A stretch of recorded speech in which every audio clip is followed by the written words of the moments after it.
এই ডিমটা সাধারণ ছিল না, এটা পড়েছিল পাহাড়ের চূড়া থেকে, আর ভাগ্যের টানে গিয়ে পড়ে এক উথাল নদীতে।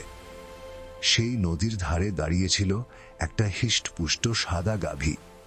সে জানত না ডিমটার ভেতরে কি আছে, তবু সে তাকিয়ে থাকেনি চুপ করে। নিজের শরীর দিয়ে সে ডিমটাকে টেনে তোলে মৃত্যুর মুখ থেকে।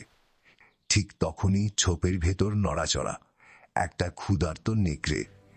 গাভীটা পালায়নি, সে দাঁড়িয়েছিল, না লড়াই না চিৎকার, শুধু নীরব পাহারা। সারা রাত ঠান্ডা হাওয়ায় সে এক পাও সরেনি। ভোরের আলো পড়তেই ডিমটা নড়ে উঠল, ভেতর থেকে বেরিয়ে এলো একটা ছোট্ট অচেনা প্রাণ।